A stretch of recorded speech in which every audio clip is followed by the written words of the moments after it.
I would like to say that for thousands of years,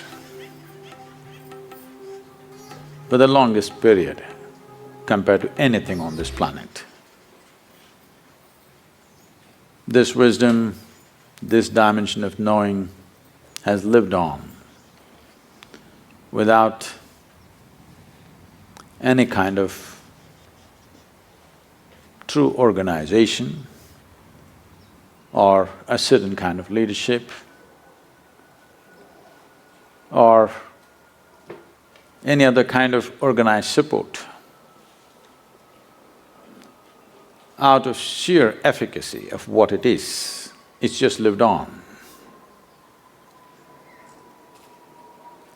A time has come in the world where even truth has to be protected.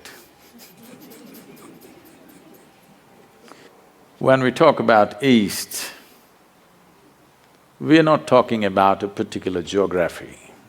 This must be clearly understood. We are not talking about East and West as geographical features in the world.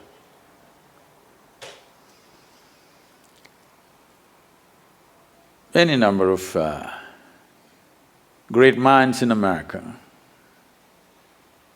have said things of great reverence and admiration for the so-called Eastern wisdom. Thoreau, one of the greatest minds America produced, went out to say, "Every morning I bathe my intellect in this stupendous and cosmogonal knowledge from the East. In comparison, all our modern world and literature is puny and trivial." I think Mark Twain went out to probably gave out the best compliment to the East when he visited India for a little over 3 months. He said, anything that can ever be done, either by man or God, has been done in this land. Any number of others, Oppenheimer,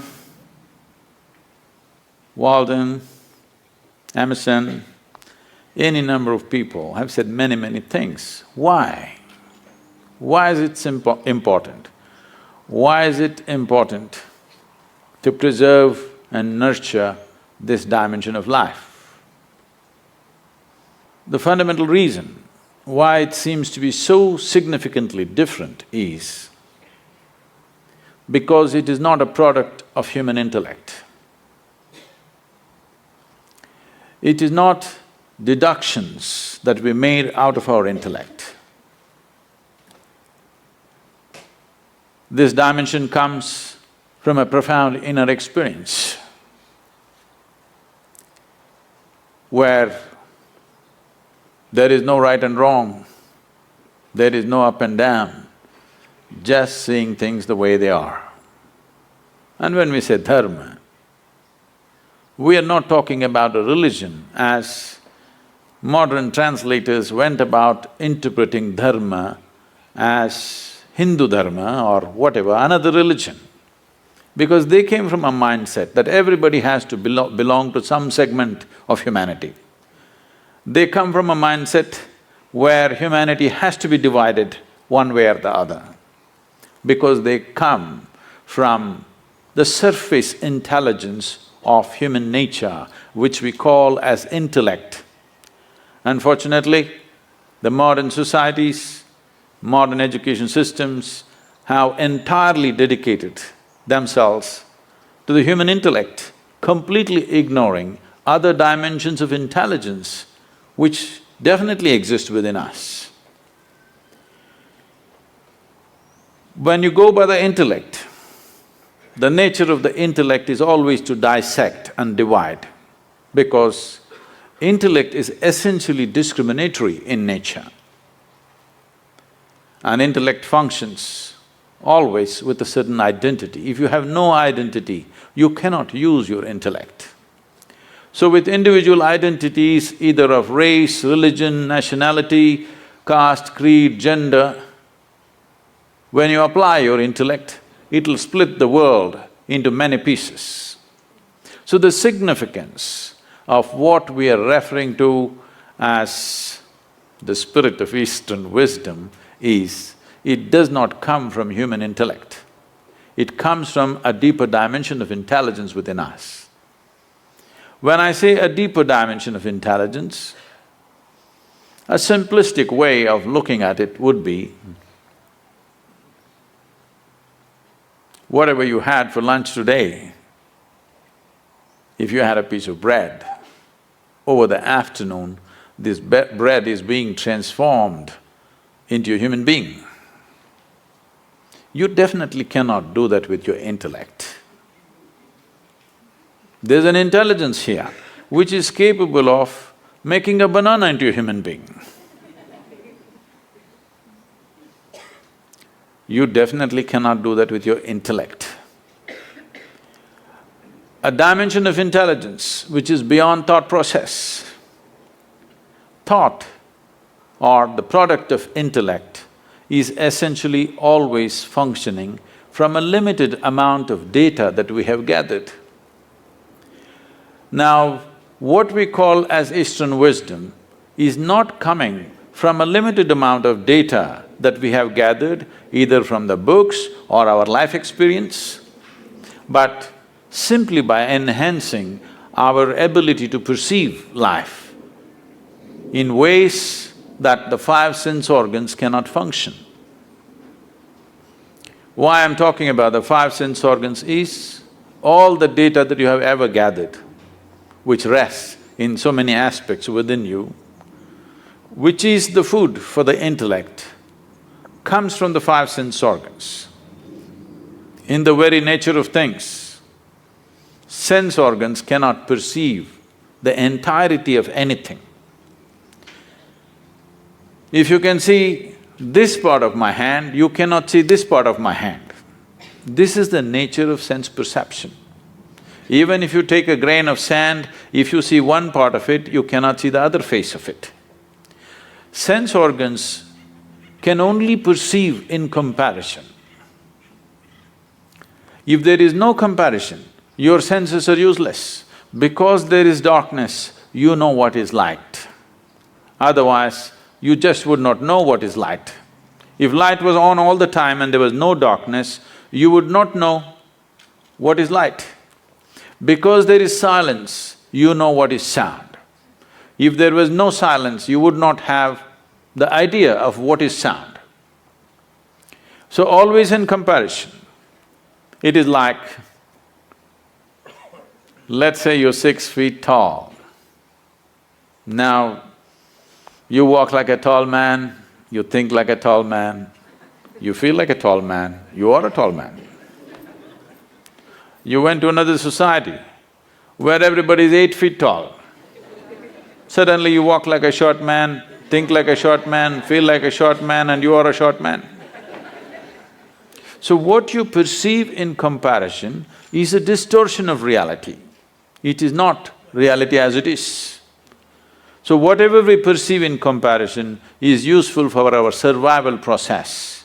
But if we want to know the nature of this existence, sense organs are not sufficient instruments. What is light for you is darkness for many other creatures. You ever got into an argument with an owl? If you did, which is light, which is darkness, where would it go? It would be endless argument. Who is right, you or the owl? Oh, if you're saying both, either you belong to the diplomatic corps or you have a successful marriage.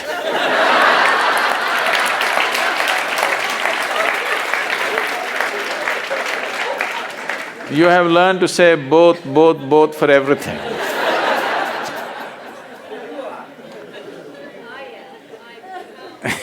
You're right. Well, that is the basis of all the problems on the planet. I'm right and you're wrong. The fact of the matter is, you're perceiving it as it is necessary for your survival.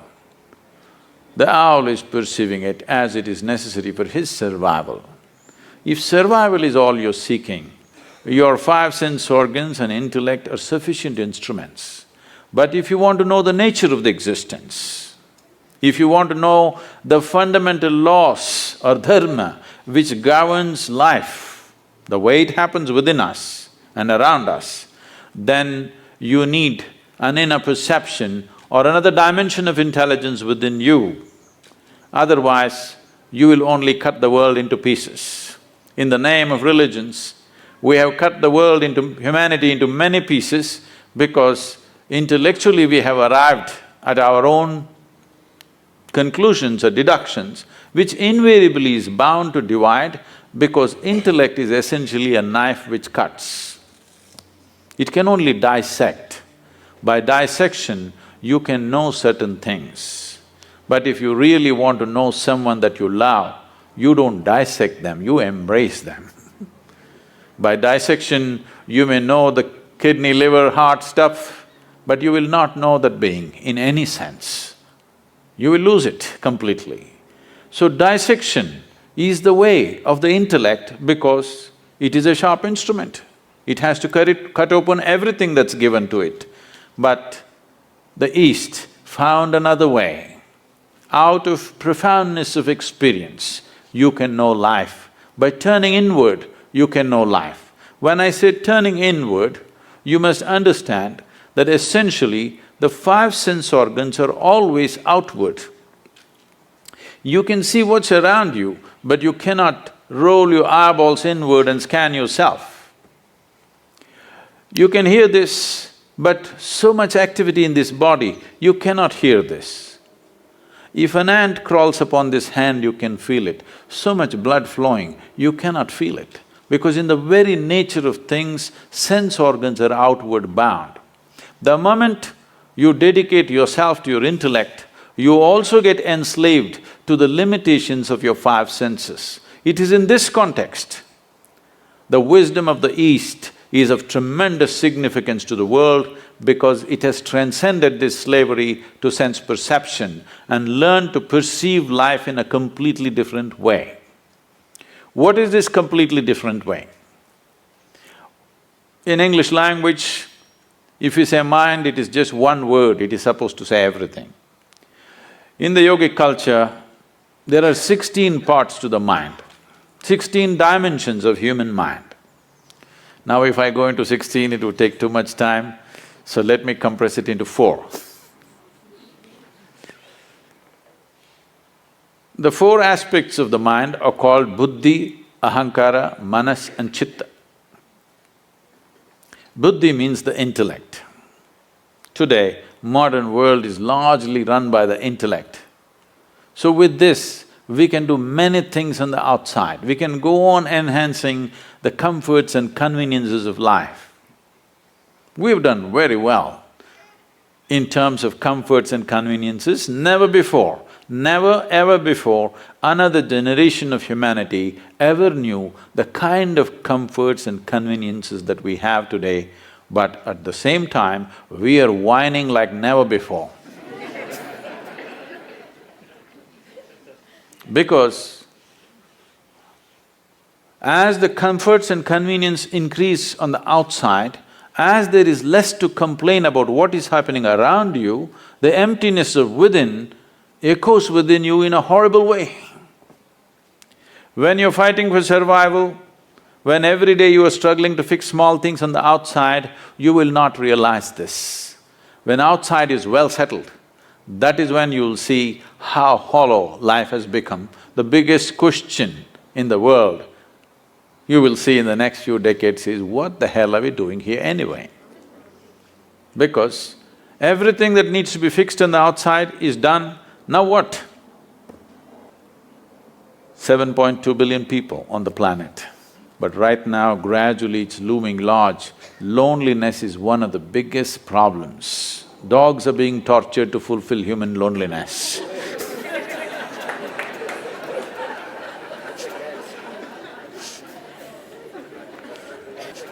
Because as you dedicate yourself more and more to your intellect, you will naturally become more and more lonely because it keeps on dissecting and cutting life into various pieces for examination, and then you will see you yourself will be split up into many parts after some time, if you go by the intellect, 100%. The next dimension of the mind is referred to as ahankara. Normally people think it means ego. No, it means identity. You're identified with something. The moment you're identified with something, your intellect will work only to protect that identity, no matter what, whichever way you think. Your ideas of which nation you belong to, which race you belong to, which culture you belong to, which religion you belong to, which gender you belong to, the moment you get identified, your intellect will work only to protect that identity. So, it is a certain kind of prejudice. Well, you may say, I'm not prejudiced, I'm very broad-minded. All right, it's a broad prejudice.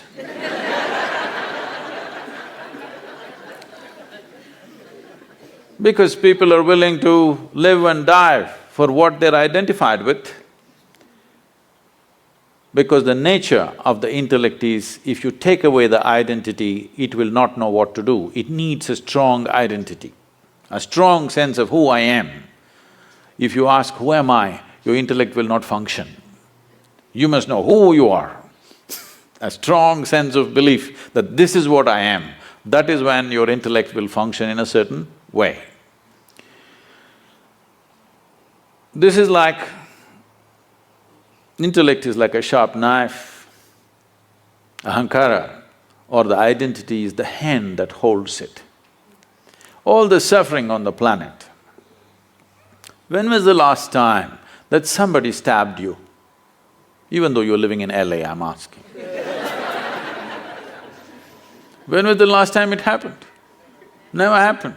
Maybe when you were in school, somebody poked you with a pin at the most, or even that did not happen, they ignored you.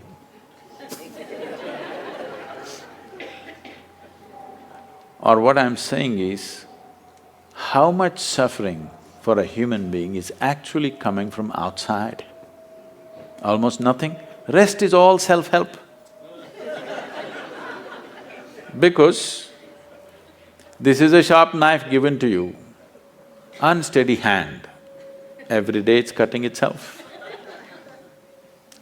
You know, we were trekking in Nepal and Tibet region, and I was in a tent. Someone was cutting an apple, and someone else, another person says, "This is a very sharp knife, be careful." It irritates me because such an obvious thing, you call it a knife only because it's sharp. If the damn thing is not sharp, why will I call it a knife? And if it's a child, yes. A full-grown man, you don't tell him it's a sharp knife. I ignored it and I was working on something. Another 2 minutes, again it is said, "It's a very sharp knife, be careful." I said, come on, leave him alone. He's a grown man, leave him alone.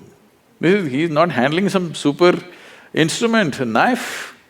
He should know how to handle a knife. No, no, Sadhguru, it's a very sharp knife. All right, I get back to my work. 2 minutes later, he cuts his hand. Okay. Now, the problem is just this, you've been given a sharp knife, unsteady hand, every day cutting yourself. You may call it stress, you may call it anxiety, you may call it fear, you may call it misery, you call it what you want. All that's happening is, your intellect is working against you. That's all it is. Unless somebody is stabbing you from outside, that's a different issue, we need to deal with that differently. Rest is all your own intelligence turning against you. You may call it 1,000 no, my mother-in-law, my boss, my neighbor, they're not stabbing you, they're only saying what they want to say. It is you who's poking yourself because an unsteady hand, that's all. But this intellect cannot function without a memory bank, so what is called as manas is a silo of memory. There are 8 dimensions of memory. Let's not go into the detail, but you know this much. There is a conscious memory. Today they're recognizing a subconscious memory. You know there is genetic memory. You may not remember how your great-great-great-grandfather looked like, but his nose is sitting on your face. 1,000,000 years ago, how your forefathers were, even today, your body remembers. You may not remember here, but your body remembers every aspect of it. Even the color of the skin it is remembering, not forgotten. So there is genetic memory, there is evolutionary memory. Like this, there's a profound dimension of memory in the body. There are 1,000,000,000,000 times more memory in your body than in your mind. So this is why this is called as manomaya kosha. This is an entire manas, not in one place. Intellect may be up here, but the manas spreads right through the system. Every cell in the body has a memory of its own, has an intelligence of its own. Now the 4th dimension of intelligence is called chitta. This is a dimension of intelligence which is unsullied by memory. If you touch this dimension, then the memory has no influence on you. Your genetic memory, your evolutionary memory, your conscious memories, unconscious memory, subconscious memory, whatever kinds of memories you have, it has no influence on you. Or in other words, past cannot recycle itself through you. See, right now, you take on this form because of a certain memory, it's a certain software. If you eat, let's say you're a man and you eat a piece of bread, this piece of bread turns into a man. You're a woman and you eat a piece of bread, the same piece of bread turns into a woman. You give it to your dog, it turns into your dog. Very intelligent bread. It is just the memory that you carry. Here there is a memory which transforms everything the way it is. So, this dimension of intelligence, which is called as chitta, which is untouched by any kind of memory, just pure intelligence, is of significance because it's beyond. It is beyond your species, it is beyond your form, it's beyond your gender, it's beyond your culture, it's beyond every kind of influence, which is essentially memory within you. Maybe unconscious, but it is memory playing out in so many ways. As long as memory is playing out, what it means is, in India we say you're in a state of samsara. Samsara means a lot of people today understand as family. Samsara doesn't mean family, samsara means a cyclical life. You're in cycles of life.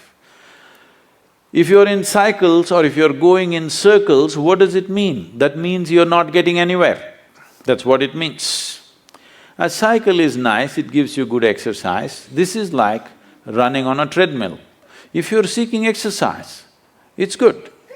But if you want to go somewhere, it's no good. If you put your treadmill out here and keep running on it, morning becomes evening, fall becomes winter, winter becomes summer, everything will happen. Seasons will change, scenery will change, everything will happen. Only thing is you don't go anywhere. This is what samsara means. As long as you're functioning within the first 3 dimensions of intelligence, you are in a cyclical mode. It is all right to exercise yourself, but it's not good to go somewhere. So if you want to transcend the samsara nature of who you are or the cyclical nature of your existence, then you touch the dimension of intelligence which is referred to as chitta. Why the so-called Eastern wisdom is of great significance, why the dharma of the East is so significant and important is because this comes from chitta. This does not come from buddhi, this does not come from manas, this does not come from ahankara, this comes from chitta. And only that which does not come from your individual identity or individual memory, that can be truly universal. So for this we said, this is Sanatan Dharma. This does not mean Hindu religion. This is a very wrong conception. Sanatan Dharma means the ultimate law of nature. When we say nature, there is physical nature and there is an inner nature. There are two dimensions. For this, accordingly, we made two dimensions of laws.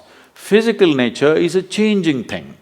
It's always in a process of change and a flux. But the inner nature is a constant process. So we made two dimensions of expression for this dharma called Shrutis and Smritis. One is always to be updated for every generation. Otherwise, two generations will keep on bickering and clashing. You have to update it. Another is eternal, it's always there. It's nobody's business to change it because it cannot be changed because the fundamentals of life has not changed. Based on this, an entire wisdom arose as to how to exist within you and how to operate around you. This happened in 1924. There was a bishop in the Orthodox Greek religion where, there's Orthodox Greek segment of Christians. They have a pope of their own in Istanbul. They believe they are the only true Christians. Others are all riffraff, according to them. So, he served this particular segment, which is very orthodox and rigid. Being in Istanbul, being on the Silk Route, all kinds of stories of Indian mysticism kept wafting across the Bosphorus. So, he has a longing to go to India and see a real yogi or a mystic. But being a man of cloth, he could not choose where to go and where not to go. After he passed 60 years of age, when he semi-retired, he got an opportunity and went to India and came to southern India. So his desire is to meet a real yogi, not a book yogi, not a studio yogi, but a real one. So somebody directed him and said, go up this hill, there in this kind of place, there will be one yogi. So he went up. Well, he's not made for the mountains, he went huffing and puffing up, and then he found in front of a small cave, a yogi was sitting, eyes closed, totally blissed out. He went there and he has been told that if you see a Indian yogi, you must prostrate. Well, he was not made for that, but he somehow managed, huffed and puffed and sat down. Hearing this commotion, the yogi opened his eyes and smiled. Immediately the bishop looked at him and said, "Can I ask you a question?" The yogi said, "By all means." The bishop asked, "What is life?" This is after 60. You should have asked this question when you were 8, at least when you're 16, 60. But what to do, better late than never. He asked. Then yogi laughed and went into raptures. Oh, life is like the fragrance of jasmine upon gentle spring breeze.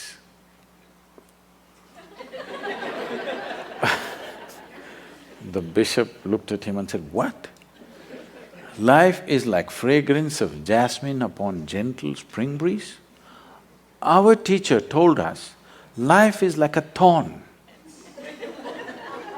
Once it gets into you, if you sit, it hurts, if you stand, it hurts, if you lie down, it hurts. What is this fragrance of jasmine upon gentle spring breeze? So the yogi smiled and said, "Well, that's his life."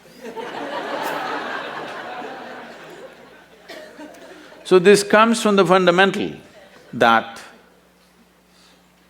When a human being clearly, experientially understands that entire experience of human life is created from within, never from outside. Right now as you sit here, do you at least see me? Even if you're not listening to me, I'm saying. Can you use your hand and show where I am? No, you're getting it all wrong. You know, I'm a mystic from South India. Now this light is falling upon me, reflecting, going through your lenses, inverted image in the retina, you know the whole story. Where do you see me right now? Within yourself. Where do you hear me right now? Within yourself. Where have you seen the entire world? Within yourself. Have you ever experienced anything outside of yourself? Right now, someone next to you, if they touch you, you think you're experiencing their hand. No. You're only experiencing the sensations in your hand. In the very nature of things, you cannot experience anything outside of yourself. When the entire experience of life is caused from within you, at least it must happen the way you want it, isn't it? The world will not happen the way you want it. At least the experience of living here within you must happen the way you want it. If your experience of life happened just the way you want it, how would you keep yourself, blissful or miserable? Please, you must tell me, I'm going to bless you. Blissful or miserable? For yourself, definitely highest level of pleasantness for yourself. What you want for your neighbor may be debatable, but you know what you want for yourself, isn't it? Now, blissfulness or pleasantness of life is not a goal by itself. It is only when you're blissful by your own nature. That means you determine the nature of your experience. No matter what is the situation, you determine the nature of your experience. Or in other words, you have no fear of suffering. Only and only when there is no fear of suffering will you walk full stride in this life. Otherwise, it's always about what will happen to me, what will happen to me. Every step is a half a step. Now, this so-called spirit of Eastern wisdom comes from those beings who walked full stride, who determined the nature of their experience. The outside never decided who they are. So, they could walk full stride and explore the depths and dimensions of life that others never dare to touch, because most of the humanity is only concerned about what will happen to me. What will happen to me means what? Will I suffer? That's a question. The first and foremost thing, if you truly want to explore dimensions which we are referring to as another dimension of wisdom or knowing, is that first you must determine the nature of your experience. You have no fear of suffering. Only then, truly exploring human consciousness becomes a reality.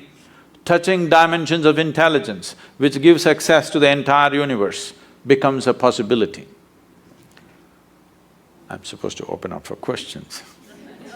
It's time you ask your questions, please.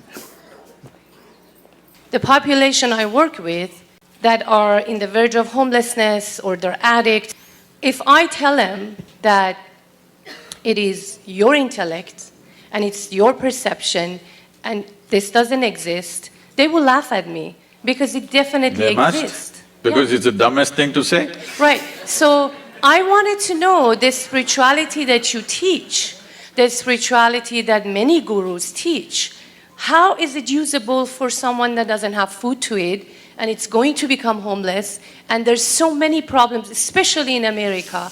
I mean, of course I teach them resiliency, it's a different fact, but every time I want to open my mouth and use some of your teachings, I have to step back. Now, the first problem is that you believe in the teachings, because this is the problem with the entire world. They've been cultured in some belief or the other. This is what is significant about what is referred to as Sanatana Dharma or what is referred to as the Indian way of looking at things is, this is not a land of belief systems, this is a land of seekers.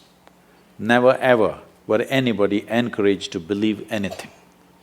If you see anything that comes from that land, you will see it is all about questions, never about a belief system. If you enter an Indian home, in the same house, 5 different people are worshipping 25 different gods and goddesses. They're still not made up their minds, which is… and they have no problem, they'll never fight about it because it's a land of seeking. So, first mistake you make is you believe what I say. I am constantly reminding you, don't believe a goddamn thing that anybody says. But don't be foolish enough to disbelieve it either. All you have to do is experiment with it. Does it work or doesn't work? If it works, you keep it, otherwise rubbish it, what's the problem? Now, about somebody being hungry, somebody being homeless, somebody being in a war zones, all kinds of horrible things are happening on the planet. I am not ignorant of it. Anyway, you said living in a temple.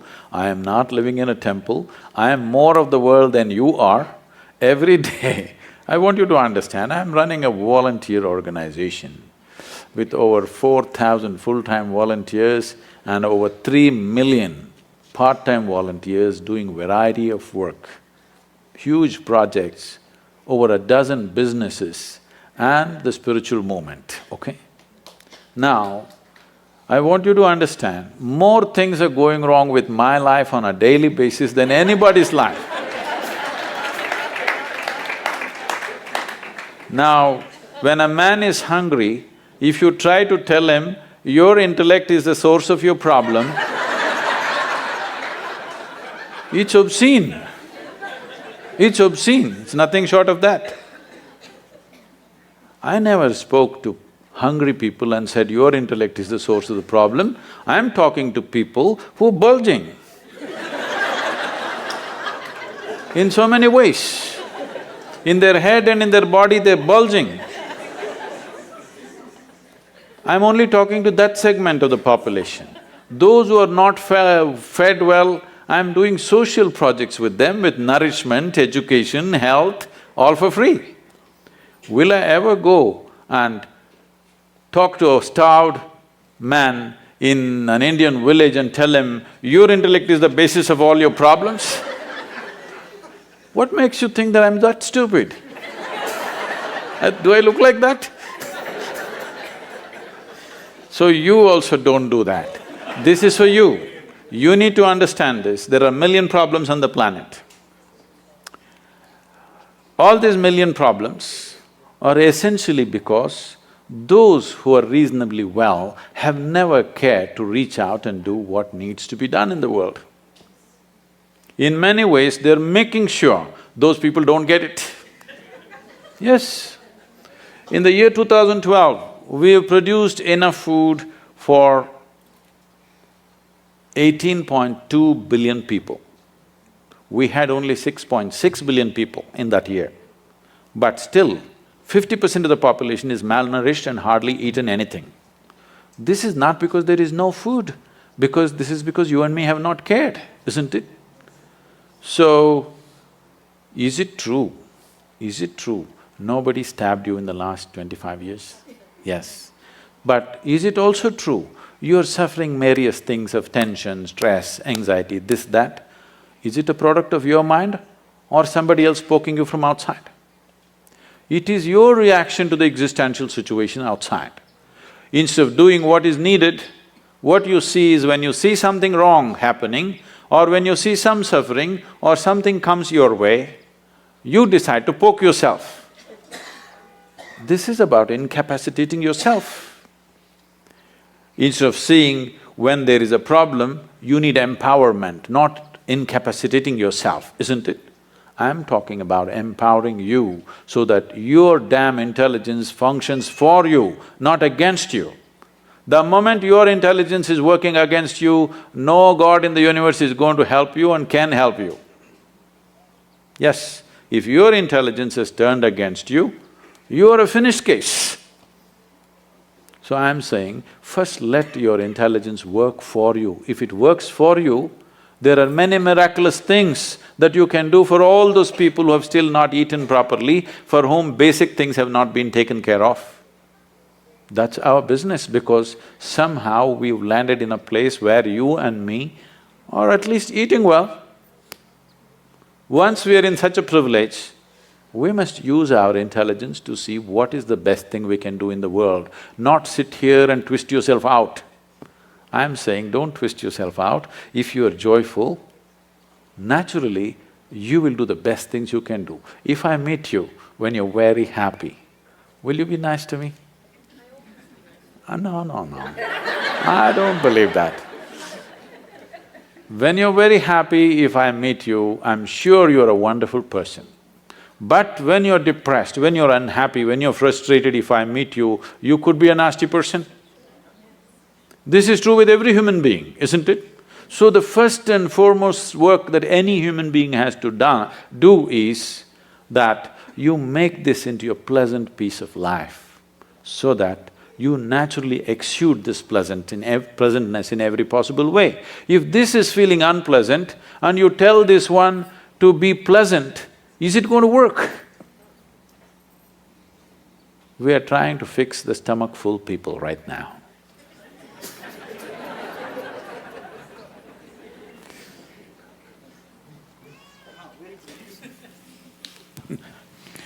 It was a pleasure listening to you, unbelievable. But my question is, what can I do so that I can acquire your skill of clarity?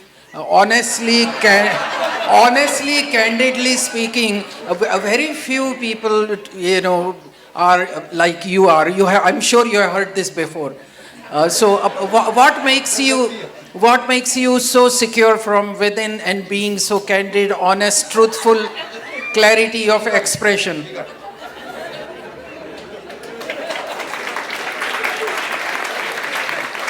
I didn't know that's a popular question.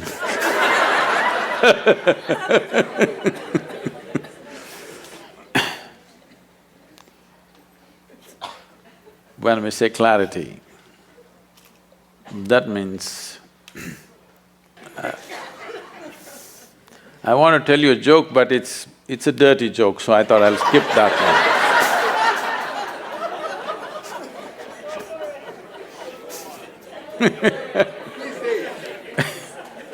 one. No, I'll come with something milder,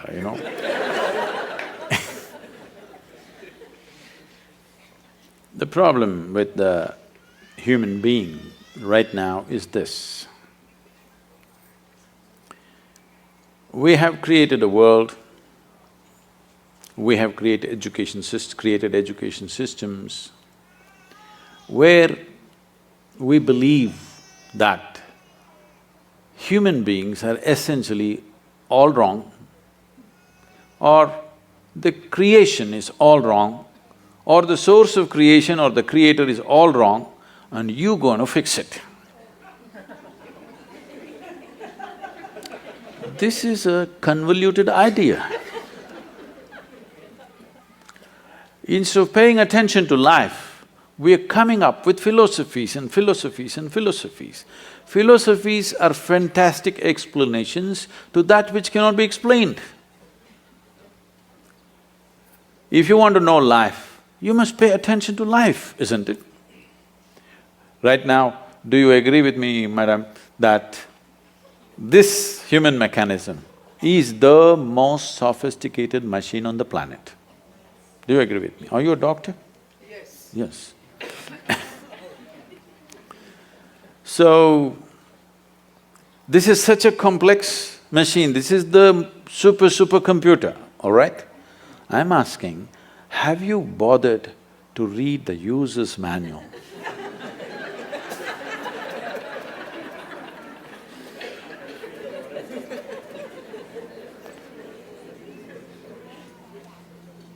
If you understand how this functions, you would know how to use it. Even if you take a simple gadget like a phone, the more you know about it, the better you can use it, isn't it so? You have definitely, coming from India, you've definitely been bombarded with this thing about realization, self-realization. Let me put it in very simple terms. What self-realization means is, first of all, what the word realization means. Realization is not an achievement, it is not an accomplishment, it is just realization. That means something that's always here, you just manage to see it now. That means you were stupid all your life. Just now you saw it. You did not invent something new. You did not ramp yourself up to a mountain. No, you just saw the most obvious thing which was always here. You realized. So, realization means you realized how foolish you've been, everything has been right here and you didn't get it. So there are many ways, of course, most of you being from the Indian origin, I have not read this. I have to admit, I have never read the Gita because it never occurred to me. I'm sorry, I know this is a shock but living in India, bits and pieces of this are always floating around in the air and it's… you know many pieces of it, but I've never really studied it in any sense. So when, in a certain moment, when Arjuna asked, what is the nature of this truth that you're talking about? Where is it? So Krishna laughed and said, the highest truth about your life is the tip of your nose. Now there are many schools of yoga intensely focusing on the tips of their noses. Please try it for 2 minutes, you will get a headache. You will not get enlightened. What he is saying is, it is the most obvious thing. It is the most obvious thing. But right now the problem is, all the instruments of perception that you have are outward bound, but the seat of your experience is within you. The fundamental seat of your experience is within you, but all the instruments of perception are outward bound. So how should I do this? You must understand, anything beyond survival, if it has to enter your life, some striving is needed. Let's say, as a little infant, you were left in the jungle without human contact. If something edible came in front of you, would you first try your ears, then nostrils and somehow by accident find your mouth? Is that so? You would just know where to put it, isn't it? So what I'm saying is, everything that is necessary for survival is built into you. You're born with it. The five senses takes care of it. But if you want to know something more, you have to strive. For example, do you remember when you were 3, 4 or 5 years of age, you had to learn to write the alphabet. That damn A, how complicated it was. And on top of it, there were 2 versions. You had to write it 100 times to get it, isn't it? But today with your eyes closed, you can write. If that striving was not there, today could you write? Today would you know language? So anything beyond survival needs striving. Without the needed striving, it won't happen. There are ways to perceive the interiority of who you are, but unfortunately there's been no striving. Right now, we made this technology into such a simple, almost like a physical science. A plus B equals this, or 2 parts of hydrogen, 1 part of oxygen, water will come. If a great scientist puts it together, only water will come. An idiot puts it together, only water will come. So we made the entire Yoga Sutras like this, that if you do this, this and this will happen to you. That simple. And all I'm asking generally from people is about 30 to 32 hours of focused time to develop an instrument where they can turn inward. Oh, 30 hours is too much. I'm saying, if you cannot dedicate a little bit of time To know what this is, that means your existence must be truly worthless.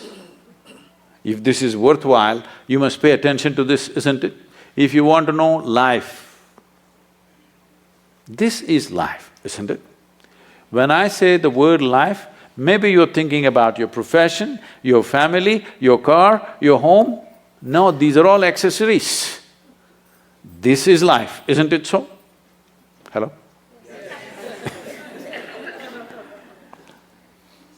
But no attention has been paid. Your idea of fixing life is fixing all kinds of things. This happened one day. Shankaran Pillai was going home. No, I'm not done. Shankaran Pillai was going home. It is 7:30 in the evening. The rules at home, the wife's rules are 8, he must be home. It's only 7:30, he thought there's still time, let me have a quick drink and go. He just stepped into the local bar. He had a quick drink and a quick drink and a quick drink and a quick drink and a quick drink. Then he looked at the time. It's at 2 a.m. You know, drinking people are like yogis, they become timeless. There's a certain correlation. Then it's late and he got off the bar stool and tried to walk. It's such an unfair world. A man is supposed to walk on a round planet, as if that's not enough, it spins. You notice that the planet is round and it's spinning only when you had a few drops more or a few drops are missing between your 2 ears. Either you're drunk or you have a vertigo, then you notice the planet is round and spinning. Otherwise, you think it's flat and you're going on fine. So with great difficulty, he was walking sideways and trying to find his way home. He was crossing a garden and he flipped over and fell face down into a rose bush. His face became a mess. Then he somehow reached home. And you know, these keyholes are so minute, it took 20 minutes to find the keyhole. Then he found his way up to the bedroom and then he went into the bathroom and he looked at his face, it was a real mess. Then he opened the medicine cabinet, took out medicine, plaster, band-aid, fixed himself up and slowly crawled into the bed. Fortunately, the wife is a big sleeper. He slept. Morning 8 o'clock, the wife took a bucket full of cold water and splashed it on him. What about it? He woke up. Said, why, it's only a Sunday. She said, you fool, again drinking? He said, honey, 6 months ago I promised you, since then I haven't touched a drop. She grabbed him by the shirt and took him into the bathroom and showed him all the plaster was on the mirror.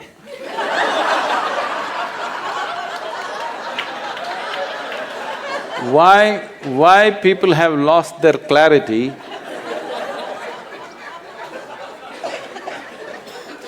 Why people have lost their clarity is only because of this, that if there is any suffering here, they think this one should be fixed. If something else happens, that one should be fixed. If something else happens, that one should be fixed. Everyday morning prayer means what? Trying to fix the God. Yes, you're trying to fix up the God, isn't it? So, day in and day out, for everything that happens within you, instead of fixing this one, you're trying to fix everything around you. No wonder you'll be confused. We've fixed the planet sufficiently, at least in this part of the world. If you fix it anymore, there'll be no planet left. But are people bursting with ecstasy? No. So because clarity has been lost simply because of this. If you understand, if life has to really become beautiful for you, this one has to be fixed. If you understand this one thing, clarity will dawn within you.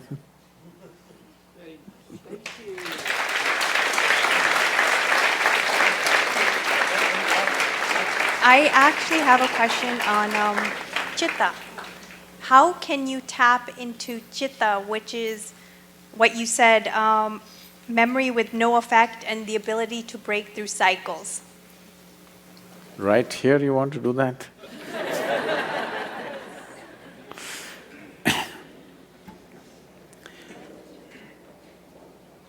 You can take one fundamental step today. That is, I want you to… Anyway, you already written down the question also, you have the habit of writing things. So you just sit down today before you go to bed, write down, what are all the different types of identities that you have taken?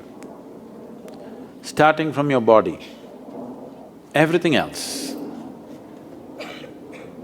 Just write it down and see if you can create a little distance from these identifications. Just work on that. That's the first step, that you are not identified with anything. You're just here, throbbing as a piece of life, not as this or that. See, but what can I do? I'm a young woman. Right now, yes, when you sit here among people, if you're just walking by yourself in the garden, you don't really think you're a young woman, or if you are that identified, you can't help it, even there. If you just doze off a little bit, you don't sleep as a young woman, you just sleep simply as life, isn't it? I'm saying something so fundamental as your body and gender, even that identity is only on the surface. Your caste, creed, religion, race, this is even more on the surface. So I'm saying, you can't do it in the day right now, but before you go to bed, see if you can keep all your identities by the bedside table and sleep. To work in the world, you need an identity. Without identity, you cannot function in the world. So before going to sleep, take off all the identities, keep it on your bedside table, morning it'll be there, it'll not go anywhere. Leave it there and go to sleep. You've started the journey. I would like to hear Guruji's turning point in life where he separated himself from his intellect and his inner self. Do I like someone who lost my intellect?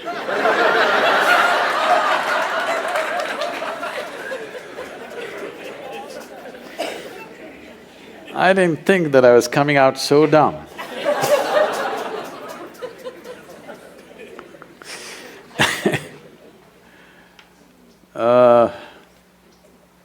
She's asking for a story. You want a story? Okay. One must understand it's a process that you set forth. This started happening to me when I was just around 4.5 years of age. I suddenly realized one day that I don't know anything. I don't know anything means I don't know anything at all. To such an extent, if somebody gives me a glass of water, I would not know what is water. I know if I drink this water, it'll quench my thirst and different ways of using it, I know what to do with it, but I don't know what it is. Well, actually, if you look at it, even today, you don't know what it is. It's the only substance present on the planet in all three different states. 3/4 of the planet is water, nearly 3/4 of your body is water. If you're looking for life, you look for a drop of water. There's a lot of excitement, they found a few drops on the Mars. I think people from California need to migrate.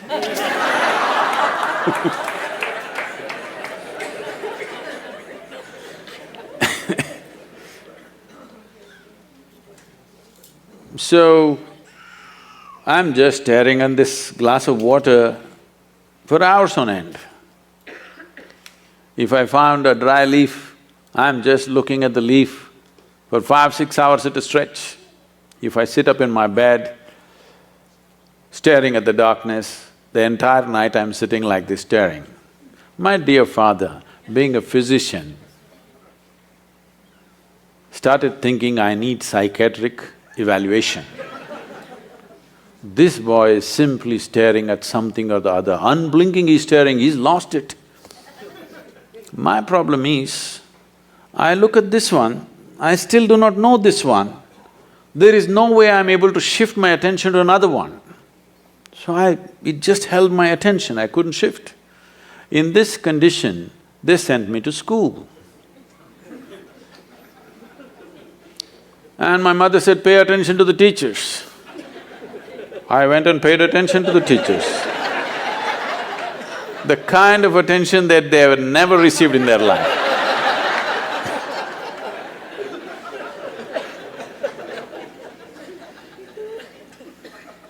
And initially I understood the words that they were speaking and what they were trying to say. After some time I realized, they're just making sounds. I'm making up the meanings in my head. Even now, as I speak, I'm only making sounds, you're making up the meanings, isn't it? Because language is a conspiracy between two people. If you have a conspiracy, what do? The Indians, you speak in your language. In India, we have this advantage, we have 1300 languages in the country, we can have lots of conspiracies going because we'll speak in our own language. Actually, I'm only making sounds, isn't it? You're making up the meanings. So when I realized I'm the one who's making up all the meanings, I stopped making the meanings, then I just heard the sounds with full attention. See, this is the problem with most people. The moment they don't understand, they think they need not pay attention. What you do not understand needs more attention than what you understand, isn't it? So as I watched teacher after teacher coming in and making noises and noises and noises and going, it became very amusing to me and a huge smile spread on my face. They were not at all amused. My schooling went like this, very consistent. Because I remember this so well. I don't know if you still have this. You still have those monthly tests and report cards that your parents have to sign and your children have to get it to you, stuff like that? So, monthly report cards come, I see in the schools, some children are strutting around because they are first or second, some are sitting and crying because they're afraid to go home with their marks card. Never once in my entire school life did I ever open and see. The teachers gave me the card, I took it and gave it to my father. I thought this is a transaction between the two of them. I had nothing to do with this. Because I was very consistent, I always got 6 zeros. Because I always gave an empty paper. If they insisted, I put my name on it. Otherwise, I gave an empty paper, as a rule. When the final exam came, I wrote something and went to the next class. Otherwise, all my tests I got 0, 0, 0, 0. Because million things, I have a billion questions in my mind about everything. There is nobody around who's capable of answering these questions, but they're trying to stuff something else into you, which I'm not interested in. So, school went like this. This is about 8 years ago. This school where I studied nearly 45 years ago, they came to invite me for their 125th anniversary of the school. So the trustees, the third generation of trustees came to invite me. They said, you must come. I said, see, I was not just a not good student. I was not even a student, why me, You call the brilliant students of your school, why me? They said, our school has produced union ministers, our school has produced cricketing stars, our school has produced film stars, you are the only mystic, you must come. So, okay. So I went there to speak and and I went and stood up in the quadrangle, looked around the same oppressive buildings. Then I suddenly remembered this classroom. I was about 13 years of age. One afternoon, the teacher is trying to get a response for some question he is asked. I hear the sounds, but I don't hear the words. After some time, I don't even hear the sounds, I don't even see their forms, I just see all kinds of things. I know their past, present and future, but I don't know what he's saying. I know his entire life better than him, but I don't know what he's saying. And 35–40 minutes, he desperately tried to get a response from me. But those days I'm made like this, sometimes 3 days, 4 days I don't utter a word, not because I'm in silence or something. When you don't know anything, what do you say? This I do not know anything has grown to such a size, it's like, my mind is billions of questions, simply. I have a question mark about everything in the universe and not a single answer. So then, after 35–40 minutes, he got so frustrated.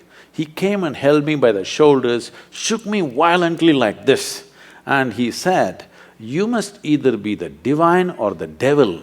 I think you're the latter." I did not feel abused by this or insulted by this. Till then my problem was, what is this, what is that, what is that, what is that, what is that?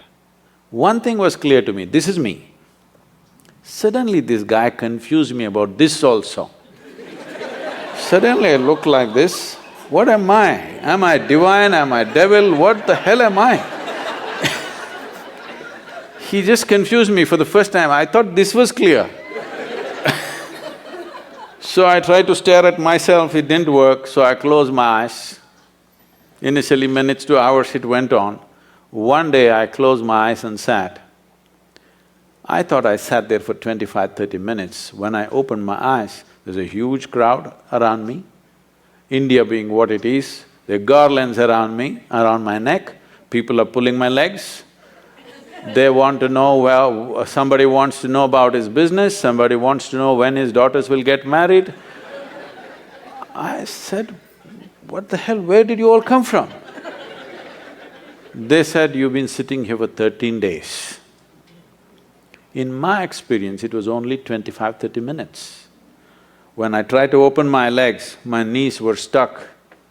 It took almost an hour and a half, putting hot water, massage, everything to get my legs straightened out. Otherwise even I wouldn't have believed it, but 13 days had passed. In my experience, it just felt like 25–30 minutes. And suddenly, what is inside, what is outside, everything got mixed up. Clearly till then, I was very clear, this is me, that's you, all right? I had no issue with that one, but this is me and that is you. Suddenly, this idea of what is me and what is not me got all mixed up because what is me was just everywhere. Now, this looks like a hallucination and that's what I thought. I thought I'm just losing, going off my rocker. I'm just losing my mind. But every cell in my body is bursting with ecstasy. One thing I know is I don't want to lose it. It may be madness, but I don't want to lose it. So right now, my whole effort with life is to just rub off that madness on you. You should also know the ecstasy of being alive. Right now, you know the torture of your intellect. You must know the ecstasy of being alive. You are a piece of life. Rest is all arrangements. Yes or no? Why did you make these arrangements? To enhance your life. No. You made these arrangements mainly to enhance this life. You thought with education your life would enhance itself. With money it would enhance itself. With marriage it would enhance itself. With children it would enhance itself. Now you started the question, this, I wanted to come and meditate but my family, my children, as if it's a problem. These are accessories that you added to enhance your life, not to put your life down. Yes? Every arrangement that you made is about enhancing this life, isn't it? If this life could be enhanced from outside, you would have done it. But this is a realization for you that life cannot be enhanced from outside. Arrangements will bring convenience and comfort. It'll take care of things for us, around us, but it cannot enhance. If you want to enhance this life, you have to turn inward. If you really care for people who are with you, your family, your children, the foremost thing that you need to do is, you have to enhance this. Because what is the damn best thing that you can do to people around you? That you are a wonderful human being. There's nothing better you can do to them. If you had a choice, either to live or work with joyful and blissful human beings, or work and live with miserable human beings, what is your choice? Blissful. I want you to please remember, everybody else is looking forward to the same thing.